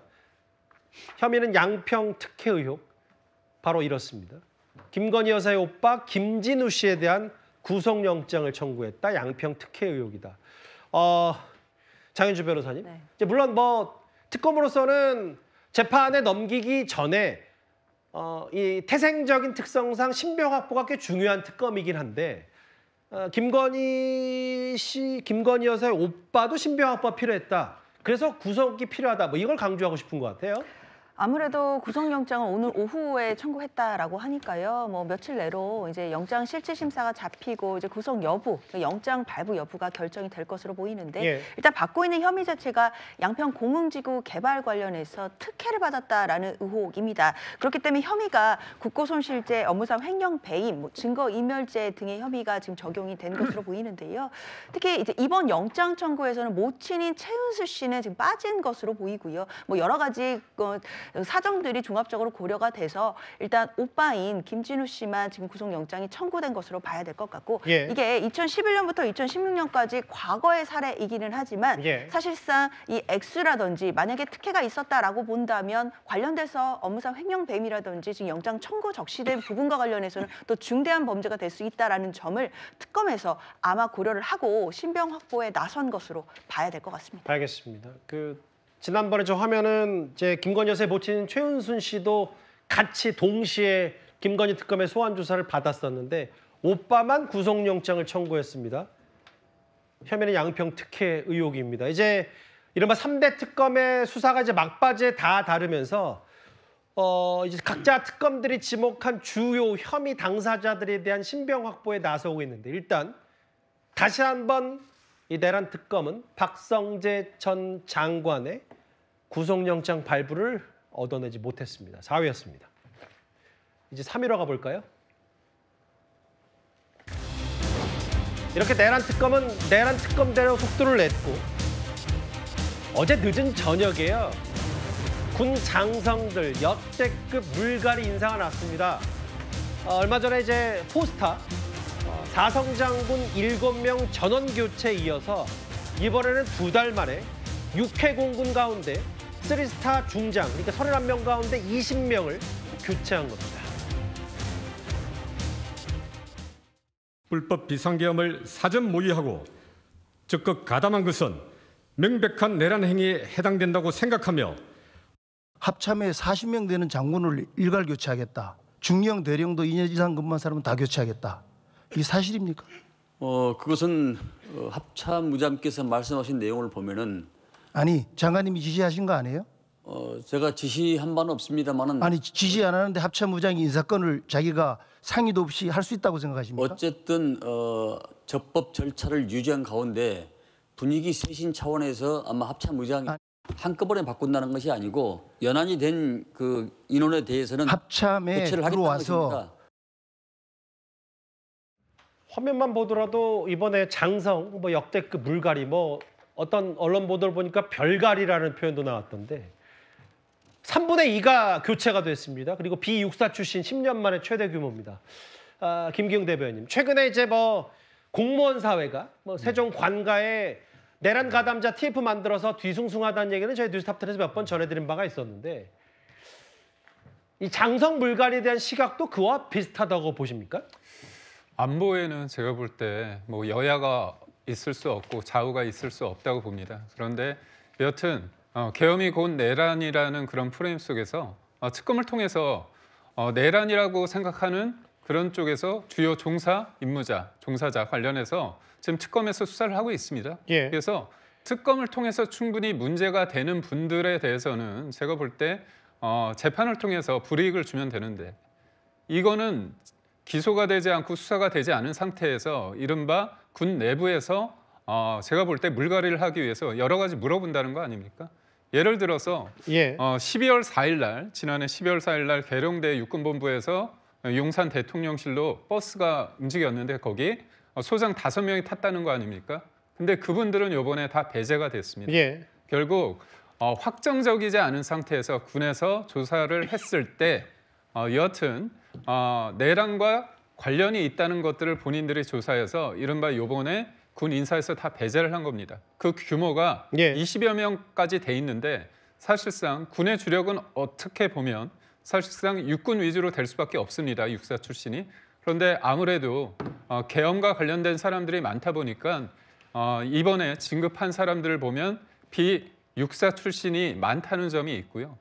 저는 좀 안타까운 건 뭐냐면 일종의 이런 것들이 분명하게 정권에 줄을 서고 그리고 문제가 있는 사람들 관련해서는 자리가 생기기 때문에 그 자리는 정권의 어떤 코드가 맞는 사람들을 좀 채워넣기 위한 알박기 인사가 될 수밖에 없다는 점을 좀 말씀드리고요. 또 하나는 이런 식으로 하다 보면 안보라는 것들의 인수인가가 굉장히 중요합니다. 그런데 본인이 확실하게 특검이나 수사와 재판을 과정을 통해서 내가 문제가 있다는 것들을 받아들일 수 있는 과정을 거친 사람이라면 상관없겠지만 갑작스럽게 내란이라는 이유로 자리에서 배제받는다면 인수인계가 과연 제대로 될 수 있을까 의문입니다. 그 박성미 정관님, 뭐 일부에서는 이것도 또 뭐 누구 색출하는 거 아니냐라고 해서 아예 내란 테스트를 받았다는 일부 보도도 나오는데 이거에 대한 판단은 저희가 어떻게 할까요? 그러니까 내란이라고 하는 게 당연히 이제 군에서 이번에 특히 불법 비상계엄 같은 경우에는 군의 주요한 심장부들이 움직이게 되면서 그리고 특정 그 군 출신 인사들이 움직이게 되면서 벌어진 일이었기 때문에 이분들을 좀 걸러내고 혹은 거기에 조금이라도 가담했던 인사들에 대해서 좀 정리를 하는 것은 당연히 인적 쇄신 차원에서 필요했다라고 보고요. 이 이후에도 중요한 임무를 맡게 될 텐데 이 군 내부에서 조금이라도 어떤 좀 내란에 대한 제대로 된 가치관이 확립되어 있지 않거나 아니면 윤 전 대통령이 저질렀던 이 불법 계엄에 대해서 어느 정도 옹호하는 시각을 가지고 있다거나 이런 경우에는 사실 진급을 시키는 게 말이 안 되는 인사인 것이고 혹은 중요한 보직을 맡기는 게 사실은 성립할 수 없는 일이기 때문에 이런 부분들에 대해서 인적 쇄신에 있어 고강도의 드라이브를 거는 것은 내란 청산을 기치를 걸고 새롭게 세워진 정부 그리고 내란을 단죄하면서 세워진 정부의 입장에서는 불가피한 일이었다라고 생각합니다. 알겠습니다. 일단 내란 가담자 관련 TF 공무원 사회 전에 군 인사 조치부터 먼저 단행하면서 쇄신을 한 여러 가지 이른바 내란 테스트까지 했다는 장성 초유의 역대급 물갈이 얘기 저희가 준비한 3위였습니다. 뉴스탑10 준비한 주제 이제 딱 2개 남았죠. 바로 2위로 가보겠습니다. 남욱 변호사입니다. 대장동 일당 가운데 한 명이죠. 야당에서는 이 항소 포기가 아니라 이른바 추징 포기다. 이게 비판 지점인데요. 일단 화면부터 만나볼 텐데 오늘 국민의힘이 아예 성남 대장동을 찾아서 항소 포기 규탄 현장 간담회를 열었습니다. 그 목소리 듣고 와서 남욱 변호사 얘기를 해보겠습니다. 정성호 법무장관은 민사소송으로 이것을 되찾을 수 있다는 궤변을 계속하고 있습니다만 1심 선고문만 보더라도 민사로 이 돈을 회복하기에는 심히 곤란한 지경에 이르렀다. 이렇게 1심 선고문에서 다 나오고 있습니다. 여러분 이거 민사로 되찾을 수 있습니까 지금? 저는 없다고 생각합니다. 예, 여러분이 도둑 맞은 돈 7,400억 원 되돌리고 이 대장동을 정의를 되찾은 동네 이름으로 회복할 수 있게 끝까지 노력하겠습니다. 대통령의 죄를 없애기 위해서, 재판을 지우기 위해서 대한민국의 입법, 사법, 행정이 총동원됐습니다. 맞습니다. 그 결과가 무엇입니까? 대장동 주민들에게 피눈물을 흘리게 했던 그 대장동 일당에게 다시 7,800억 범죄 수익을 고스란히 그 주머니에 꽂아주려고 하고 있습니다. 맞습니다. 정부가 해야 할 역할을 방기하는 것이기 때문에 이에 상응한 책임을 져야 됩니다. 그렇지 않습니까? 맞습니다. 대장동 일당인 남욱이 검찰에 추징 보존된 자신의 수백억 상당 재산에 대해서 해제를 요청한 것으로 파악됐습니다. 민사를 통해서 충분히 환수할 수 있다고 얘기했던 그 궤변을 대장동 주범들이 거짓임을 입증하고 있는 겁니다. 그렇지 않습니까? 맞습니다. 바로 항소하기 때문에 주민들에게 돌아가야 할 돈이 범죄자들의 주머니에 들어가고 있는 겁니다. 이제부터 제 옆에 있는 설명 있는 이 얘기 하나하나 만나보겠습니다. 우려와 걱정이 현실이 된 건 아닌지 모르겠어요. 최성 평론가님. 네. 대장동 일당 가운데 한 명인 남욱 변호사가 173억 정도 되는 신사동 가로수길 빌딩 추징 해제를 요청했습니다. 어떤 생각이 가장 먼저 드셨어요? 저는 이거 보면서 역시 법꾸라지 행태를 보이는구나. 남욱 변호사가 말 그대로 법조인이잖아요. 그러다 보니까 지금 2심에서 그 재판이 진행되는 과정에서 진술을 막 바꿉니다. 예. 검찰이 뭐 배를 가르겠다는 협박을 했다는 이런 얘기를 하면서 여권의 환심을 사는 과정인데 지금 1심에 그러니까 2심에 검찰이 항소를 포기했지만 2심은 진행이 됩니다. 재판이 진행되는 동안 추징액은 이게 되돌려받을 수가 없는데 문제는 1심에서 추징이 영원히 됐기 때문에 이 효력이 지금 발생했다고 남욱 변호사는 주장을 하면서 이걸 지금 추징 해제를 요청하고 있는 거거든요. 예. 뭐 이게 될지 받아들여질지는 뭐 저는 모르겠습니다만은 어쨌든 이게 현실화가 되면서 결국 남욱 변호사도 남은 자녀 형량을 살고 본인이 1,000억 원대의 재산들을 그대로 다 돌려받게 됐다. 이 얘기는 뭐냐면 말 그대로 그 자신의 형량과 부당 이익을 딜한 것 아니겠습니까? 이게 현실화가 되고 있기 때문에 정성호 법무장관이 그랬잖아요. 민사로 충분히 돌려받을 수 있다고 얘기했지만 그게 허상이었음을 입증하는 거고 이렇게 지금 대장동 일당들의 지금 재산 되돌려받기가 현실화할 경우에 저는 국민적 분노는 하늘을 찌를 것으로 보고 이 부분에 대해서 검찰의 직무유기에 대한 비판 여론은 더 거세질 것으로 생각합니다. 근데 장현주 변호사님, 그런데 진짜로 이런 사회적인 뭐 공분, 뭐 혹은 대장동 일당이 이렇게 범죄 수익 다 가져가는 거 아니냐 만나는 것 별개로 남욱 변호사 말처럼 이거 추징 보전 해제 안 하면 나 묶어둔 거 철회시키지 않으면 국가배상 청구할 거다라고 하면 남욱 변호사가 이기는 구조 아니에요? 글쎄요, 일단 법원이 어떻게 결정할지는 좀 더 지켜봐야겠지만 일단 이 추징과 관련된 재판, 그러니까 이 대장동 재판 자체가 아직 확정되거나 끝난 건 아닙니다. 뭐 검찰이 항소를 하지 않았을 뿐 사실 민간업자들이 항소를 해서 지금 2심에 가 있는 상황이고 또 그렇다면 이 재판이 아직 확정된 것은 아니기 때문에 바로 이 부분에 대해서 법원이 뭐 해제를 해준다거나 이렇게 판단하지 않을 가능성도 분명히 존재합니다. 그렇기 때문에 해제를 일단 요청을 했다라고 하더라도 법원이 이 부분을 어떻게 해석하고 판단 판단할지는 저는 좀 더 지켜봐야 된다라는 생각이 들고요. 예. 특히나 이 형사의 어떤 추징 절차와 별개로 민사에서는 또 민사소송을 하면서 가압류를 하는 절차를 거칠 수 있거든요. 예. 그러니까 앞서 지금 성남시장 신상진 시장이 본인이 가압류도 좀 더 적극적으로 하고 예. 그다음에 그 민사소송의 액수도 늘리겠다 뭐 이런 입장을 낸 바가 있기 때문에 예. 관련돼서 민사 가압류 추진을 또 빠르게 또 서두른다라고 한다면 또 민사상으로도 이런 부분이 좀 빠짐없이 될 수 있도록 세밀하게 살필 수는 있는 방법 있다고 저는 보입니다. 근데 법적으로는 당연히 장 변호사 말씀이 맞겠죠. 근데 장 변호사님, 근데 왜 이렇게 어렵게 하는 거예요? 왜 이렇게 어렵게 해야 되는지에 대한 근본적인 의문이 들어서요.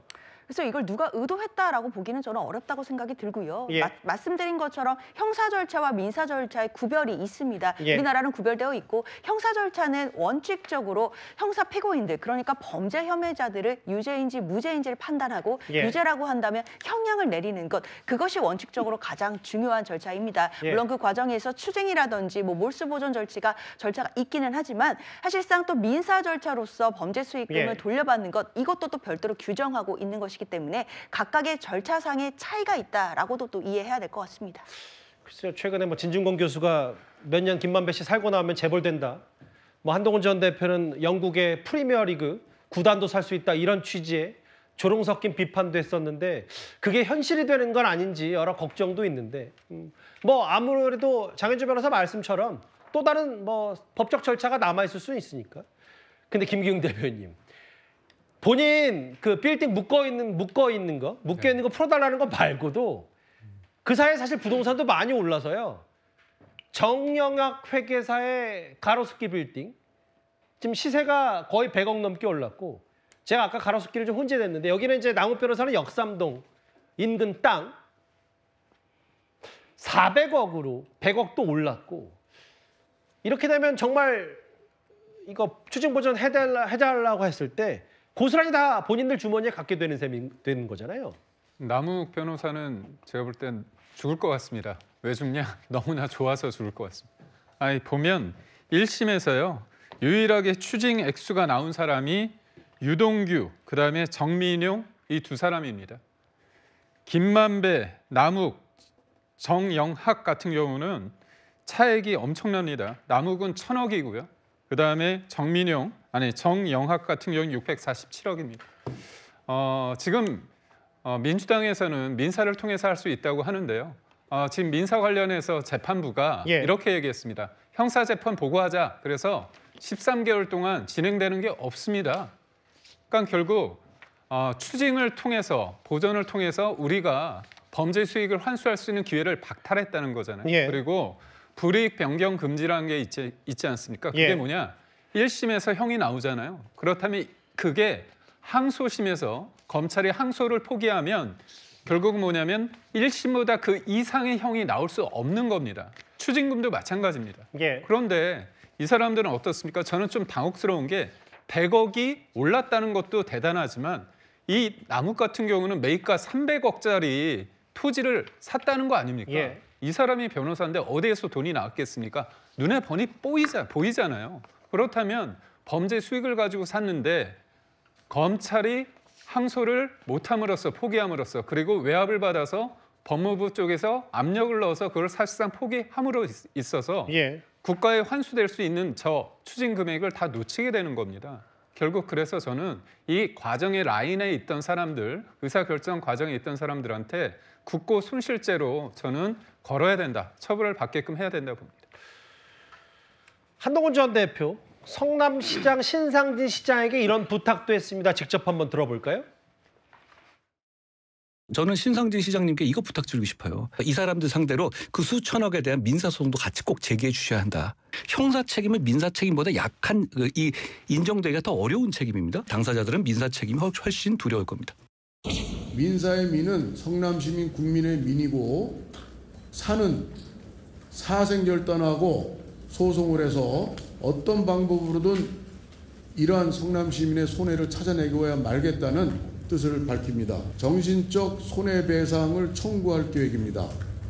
이 부분은 1인당 100만 원씩 해서 10만 명을 동의를 받고 소송을 추진하려고 합니다. 법무부 장관 비롯해서 이진수 차관, 노만석 검찰총장 대행, 우리는 고발 또 우리 도계공에서는 고소할 것으로 알고 있습니다. 모든 진실을 밝히는데 성남 시민이 앞장서고자 합니다. 어제까지 신상진 시장 얘기는 이 정성호 장관, 이제 노만석 전직 총장 대행이 됐고요. 정진우 서울중앙지검장. 직무유기 혐의로 공수처에 고발을 했고, 다음 화면을 볼게요. 아까 돈 얘기도 구체적으로 신 시장이 하던데, 김은혜 의원도 마찬가지고 성남만 집단 소송을 진행할 거다. 아예 성남시가 거의 국민의힘과 힘을 합쳐서 이거를 민사소송으로 정성호 장관의 개인 돈이라도 가져오는 한이 있어도 법적 투쟁을 하겠다라는 게 입장이거든요. 박선미 정원생각은 어떠세요? 잘하시는 거라고 생각합니다. 근데 이제 법무부 장관을 저격하는 것에 대해서는 좀 동의하기가 어렵고, 법무부 장관의 돈을 가져오는 한이 있더라도 하겠다라는 취지의 말씀은 좀 정치적인 얘기가 섞여 있는 것 같고요. 다만 여기에 대해서 이제 민주당 측에서도 계속 반박을 했던 것이, 검찰의 항소포기 때문에 어떤 이런 범죄자들의 수익을 가져오기가 어렵다라는 지적에 대해서는 민사소송이 분명히 열려 있기 때문에 충분히 환수할 수 있는 통로는 열려 있다라는 점을 분명히 했었거든요.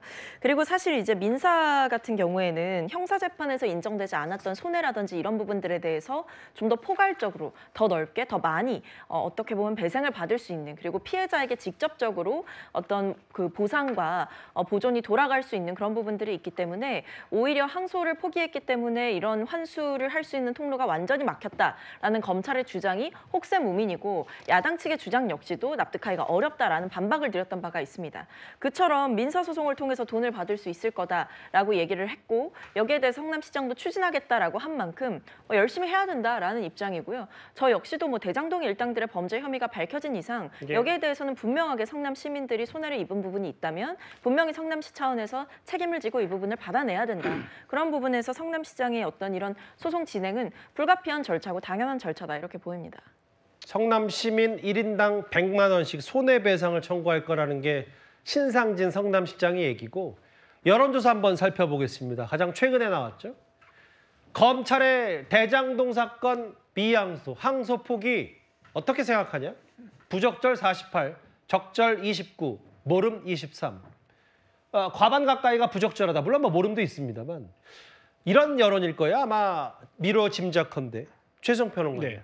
이게 무슨 외압인지 아닌지 진짜 민정수석실에서 야당 주장처럼 얘기했는데, 이런 걸 떠나서 저렇게 아까 봤던 남욱 변호사가 본인이 묶여있던 추징보 좀 풀어달라. 이런 거에 대한 공분이 아마 이런 여론을 반영하지 않았나, 이런 생각도 들어서요. 그렇습니다. 저는 이제 모름 응답이 23%인데 사실상 우리가 여론조사 업계에서는 모름 부응답 이것을 이제 어떤 그 명시적으로 의견을 표명하지 않았을 뿐이지 찬성이 아니라고 해석을 합니다. 그러면 국민의 사실상 절반 넘는 사람들이 이건 대단히 미항소에 대해서는 부적절하고 부당하다 이렇게 생각하는 것 같은데, 국가의 공권력이 왜 존재합니까? 위법이라든가 불법으로 저지른 그런 사안으로 인해서 생긴 그런 부당 이득 혹은 불법 자금에 대해서는 추징 몰수하라고 국가의 권력을 부여한 거 아닙니까? 근데 국가가 이걸 방기했거나 포기하거나 하지 않았어요. 그렇다면 국가가 비난받아야 되고 국가기관이 왜 존립해야 하는지 이유를 설명하기가 어려운 거죠. 예. 국민은 그걸 묻고 있는 겁니다. 왜 해야 할 일 하지 않았냐는 거죠. 우리가 흔히 이런 말을 하지 않습니까? 기자는 기사로 얘기하고 검찰은 공소장으로 얘기하고 판사는 판결문으로 얘기한다는데, 지금 아무도 보면은 그 검찰은 자신의 직무를 다하지 못했다는 건 누가 보더라도 뻔하잖아요. 예. 결국 2심 재판이 이루어지죠. 이루어지지만 이게 어떻게 이루어집니까? 피고인들이 주도해서 이루어지는 거고 검찰은 방어만 해야 되는 거고요. 공수가 바뀐 겁니다. 그런 측면에서 많은 국민들이 여기에 대해서 동의하지 못하는 거고요. 예. 앞으로 이런 부분들은 제가 보기에 검찰의 흑역사를 떠나서 과연 국가는 왜 존재하고 공권력은 왜 필요한지 이 본원적 질문을 남긴 것 같다는 점에서 씁쓸한 생각이 듭니다. 알겠습니다. 동결된 재산 5,500억, 정확히 500억 해제해달라. 법원의 요청 안 받아들이면 또 소송하겠다는 남욱 변호사의 얘기까지. 2위였습니다. 참 여러 우려가 실제로 일어나는 건 아닌지 모르겠어요. 지금까지 들은 여러분들의 목소리를 만나볼 차례입니다. 첫 번째 댓글입니다. 중국차는 영화 촬영하냐라고 하셨어요. 아까 그 장각에 그 계단 올라가는 그 영상 말씀하신 거죠? 장소 시기가 빠진 거면 핵잠수함 문서와 핵심 말미가 빠진 거라는 비판도 해주신 것 같아요. 한미 협상에게 이 말이 필요하다. 신중하게 검토하세요. 아마 정성호 장관이 이 말을 빗대는 것 같고요. 예. 버스를 탈 때는 목적지를 잘 보고 타야 된다. 개헌 버스 탔다고 이제 인사 조치됐다. 이 얘기를 아예 애둘러서 비판하신 것 같고요. 마지막 보겠습니다. 징역 몇 년 살고 1,000억 벌 거면 국민 100%가 징역 산다고 할 거다. 아예 단언하셨는데 그러게요. 저 댓글 많은 생각이 듭니다. 오늘 댓글 5개 모두 감사드립니다. 이제 1위로 가볼까요?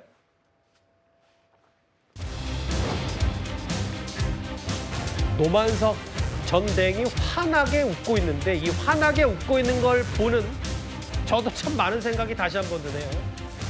항소 포기 논란에 퇴임한 노만석 총장 대행이 26년간의 검사 생활을 마쳤습니다. 눈치만 보다가 양쪽에서 모든 비판을 다 받아놨는데 오늘 퇴임식 분위기는 꽤 좋았었던 것 같습니다. 충분한 논의나 대비 없이 단순히 검찰청을 폐지하는 것에만 몰두하는 답답한 상황이 지속되고 있습니다.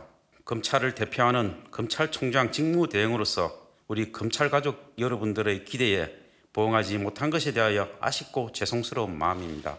최근 1년의 상황에 대하여 검찰을 대표하는 사람으로서 우리 검찰의 미래를 생각하는 마음으로 저 스스로 물러나는 만큼 일각에서 제기되는 검사들에 대한 징계 등 논의는 부디 멈추어 주시길 부탁드립니다. 검찰 가족 여러분들이 많이 그리울 것 같습니다. 그동안 감사했습니다. 안녕히 계십시오.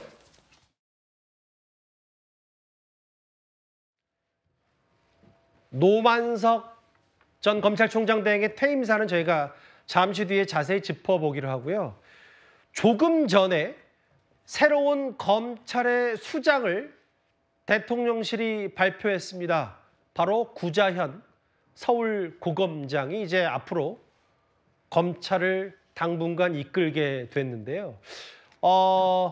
일단 구자현 서울고검장이 누군지를 살펴보기 전에 최수영 평론가님, 뭐 저도 이 검찰 인사나 혹은 뉴스탑10 진행하면서 대통령실의 이제 검찰에 대한 생각들을 많이 짚어본 바가 있습니다만 노만석 전 대행의 퇴임 그리고 차표를 낸 지 사인한 지 바로 하루 만에 바로 또 임명을 했어요. 이것도 좀 이례적인 것 같습니다. 그렇죠. 저는 이걸 보면서 뭘 느꼈냐면 이래서 그 대행을 임명했구나 생각이 들어요. 만일 인사청문회를 통과한 검찰총장이었다면 사의를 표명했다고 하루 만에 즉각 기다렸다는 듯이 사의 수용하고 그 다음날 퇴임하는 날 바로 후임을 임명합니까? 저는 이거는 상규에 어긋나는 일이라는 걸 왜 느끼냐면은 결국 여기에 정당성과 정통성 그리고 권위를 가진 검찰총장이 자리에 있으면 이렇게 외풍 가지고 못 흔들었을 거예요. 근데 제가 표현이 좀 뭐합니다만 만만한 노만석 대행을 앉혀놓고 외풍 행사한 거죠. 그렇게 해서 4개월 만에 노만석 대행 떠나보내고 바로 또 새로운 또 고검장을 임명합니다. 생각해 보십시오. 물론 내년 9월이면 검찰은 없어집니다. 공소청이 되고 아마 검사 이름은 공소관으로 바뀔지 모르겠습니다만 그렇다고 하더라도 남은 10개월 정도는 당연히 검찰총장이 그래도 임명을 해가지고 정확한 정통성과 정당성을 갖고 검찰 조직을 이끌어가도록 해주는 게 정부의 도리 아닙니까? 검찰은 현 정부의 지금 기구 아닙니까? 그런 측면에서 저는 자꾸 이렇게 대행으로 가는 이유들이 결국에 약한 고리를 갖다 놓음으로써 결국은 이 정부가 의도한 바대로 관찰하는 또 다른 하나의 일종의 음모가 아닌가라는 생각이 들어서 정정당당하게 10개월짜리 검찰총장 임명 못할 이유 뭐가 있습니까? 저는 굉장히 이렇게 짜고 치는 것 같은 느낌이 들어서 매우 좀 부당하다는 생각이 듭니다. 제가 잠깐 한번 짜고 치는 것까지는 뭐 그렇다고 하더라도 오전에는 퇴임을 했고 오후에 곧바로 총장의 수장을 바로 임명이 됐어요. 구자현 서울고검장 이제 대검 차장 역할을 할 텐데 조금 전에 퇴근길에서 이런 말을 했습니다. 수고 많으십니다. 대검 차장 임명되셨는데 소회 한 말씀 부탁드립니다. 어려운 시기에 무거운 책임을 맡게 되었습니다. 검찰 조직이 안정화되고 또 맡은 본연의 책무들을 성실하게 수행할 수 있도록 하는데 최우선 가치를 두고 업무에 임하도록 하겠습니다. 감사합니다. 대장동 한수포기. 근데 이제 구자현 대검 차장이 되겠죠. 검찰의 수장이 된. 과거 이력들을 좀 살펴보니까 장현주 변호사님 이제 문재인 정권에서 당시 추미애 당시 법무부 장관 시절에 대변인 역할을 했더라고요. 그래서 저도 어디서 좀 낯이 익는데라고 했더니 당시 추 전 장관 시절에 대변인을 지낸 대검차장이에요. 글쎄요, 뭐 추미애 장관 시절에 대변인을 거쳤다 이것만으로 뭐 대검차장이 임명됐고 또 이제 검찰총장 대행직을 맡게 됐다라고 바로 연결할 수는 없을 겁니다. 예. 지금 아시다시피 검찰 조직이 굉장히 어려운 시기이고 특히 지금 구자연 신임 대검차장이 이야기하는 것처럼 조직의 안정화를 지금 최우선으로 놓겠다라고 이야기를 할 정도로 사실상 검찰 조직 내부에 대해서 어떤 기강 문제라든지 예. 그리고 조직의 분위기가 좀 뒤숭숭해지는 부분 이런 부분들을 좀 신속하게 바로잡아야 된다라는 부분이 좀 고려된 인사였다 생각이 들고요. 예. 특히 지금 검찰총장도 공석이고 지금 대검차장도 공석이었다가 그리고 중앙지검장까지도 공석인 상황이었기 때문에 예. 좀 빠르게 대검차장을 임명하는 것이 당연히 또 수순이었을 것이라고 생각이 들기 때문에 이번 인사가 그런 상황에서 신속하게 이루어진 것 아니겠느냐라고 생각됩니다. 장윤주 변호사께서도 직함 좀 헷갈리시죠? 네. 이게 지금 그만큼 퇴임사 한 다음에 바로 얘기가 나왔기 때문에 네, 박성미 서관님. 노만석 대행을 좋게 평가하는 정치인이나 혹은 언론도 없더라고요. 그만큼 논란만 더 키우고 떠났다. 그런데 그의 지금까지 발언들의 행간을 보면 뭐 사실상 외압은 있었고 본인은 그걸 감당할 수 없었다는 취지의 얘기를 하고 사표를 내고 퇴임사를 했기 때문에 이 부분이 앞으로 야당에서는 특검까지 다 해야 되고 국정조사도 해야 된다 이렇게까지 얘기를 하고 있어요. 아니 뭐 국정조사에 대해서는 저희도 좋다 이겁니다. 물론 그 국정조사의 방향성이 어떤 검찰의 무리한 수사와 관련해서 저희는 해보자라는 입장인 것이고 예. 야당 측에서는 뭐 어떤 외압 의혹을 밝히겠다라는 취지의 면에서는 반대되는 면이 있지만 어쨌든 이제 본론으로 돌아가서 노만석 대행의 이런 발언들은 사실 저는 굉장히 비겁하고 책임 회피성 발언들이 줄을 이뤘다라고 생각합니다. 분명히 이 법무부 차관이 통화를 할 때 수사 지휘권을 발동하는 것이 아니다라는 점을 분명히 했고 예. 어떤 항소에 대해서 좀 신중한 목소리를 냈다. 혹은 그럼에도 불구하고 결정을 해서 검찰에서 알려달라라고 얘기를 했고 실제로 그 뒤에 수사 지휘권을 발동해달라 서면으로 이제 해야 되니까 검찰청 법상 그 부분을 요청한 것도 아니었고 아무리 그래도 우리는 항소를 포기할 수가 없다. 항소를 해야겠다라는 취지의 얘기가 온 것도 아니었고 결과적으로 본인들 내부에서 논의를 했고 실제로 대검 내부에서도 항소의 실익이 크게 존재하지 않을 수 있다라는 반대 이견이 나왔던 점을 고려해 볼 때 노만석 대행이 여러 의견들을 종합해서 최종적으로 결정한 책임자라는 사실은 부인할 수 없는 겁니다. 근데 이제 본인에 대해서 뭐 이른바 본인이 아끼는 검사 후배들이 찾아와서 어떤 사퇴를 요구하고 예. 혹은 본인에 대해서 반발이 거세지다 보니까 이런저런 말들을 쏟아내면서 본인의 책임을 회피하는 굉장히 면피성 입장들을 많이 냈다라는 생각이 들고 끝에 끝까지도 이 퇴임을 하는 과정에서까지도 어떤 이 본인이 왜 항소 포기를 결정하게 되었는지 최종 책임자로서 알겠습니다. 경위를 설명하는 내용들은 없었다라는 점에서 굉장히 아쉽습니다. 수사지휘권까지 법무부 쪽에서 발동 언급했다라는 얘기와 저는 그래도 이 말은 좀 계속 기억에 남을 것 같아요. 저쪽에서는 지우려 하고 많이 부대꼈다. 다음 화면을 보겠습니다. 김경 대변인. 노만석 전 대행은 뿌리고 정성호 장관, 이진수 차관이 손발이다. 몸통은 이재명 대통령이다. 물러나긴 했고 또 구자연 신임 대검차장이 오긴 했지만 이거 야당으로서는 앞으로 항소 포기 논란 쉽게 포기하지 않고 총공세 펼치겠다. 뭐 이런 의미네요. 뭐 제가 볼 때 손절을 하고 싶겠지만 손절이 안 되는 상황 아닙니까? 이게 단순히 유무죄를 떠나서 국민들의 어떤 혈세 이게 8,000원 가까이를 환수할 수 있는 기회를 다 박탈을 한 겁니다. 그런데 예. 제가 노만석 전 직무대리 관련해서 옹호를 하고자 하는 말이 있습니다. 뭐냐면 예. 이분이 저쪽에서 지우려 한다는 얘기를 하지 않았습니까?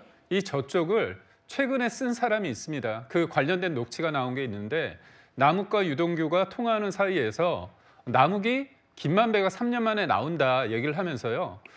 저쪽과 교감이 있는 거 아니냐 그런 얘기를 했습니다. 예. 그 기사가 나온 뒤에 제가 볼 때 노만석 전 직무대리가 이 저쪽이라는 표현을 저는 썼다는 측면에서 너무 비하까지 뭐 좀 그렇고요. 예. 뭔가 의미 있는 걸 남겨놓지 않는가 그런 생각을 해봅니다. 이제 공직자 검사 자격도 없고 야권에서는 아까 남욱 변호사의 추징 버전 해제 요구 이런 부분들이 지금 우려가 현실이 됐고 그러니까 이 항소포기 그 결제 라인 선상에 있던 사람들 모두 그 개인 사비도 다 추징하고 국가에 귀속시켜야 된다는 야권의 얘기까지 나오고 있어요. 저희가 준비한 일이 퇴임 하루 만에, 하루도 아니죠. 거의 반나절 지나서 새로운 대검의 검찰의 수장이 임명이 됐습니다. 1위였습니다. 곧바로 요즘 뉴스에 예고할까요? 이 대장동 민간 사업자인 남욱 변호사 측이 검찰이 묶어놓은 수백억 재산에 대해서 추징 버전 해제를 요청했습니다. 말씀드린 대로 이제 대장동 사업자들이 거액의 돈벌이 이게 점차 현실화되는 상황이죠. 이어지는 뉴스에이에서 자세히 분석해드릴 테니까요. 여러분들의 많은 시청 바랍니다. 금요일 뉴스탑10 준비한 소식은 여기까지입니다. 여러분 고맙습니다.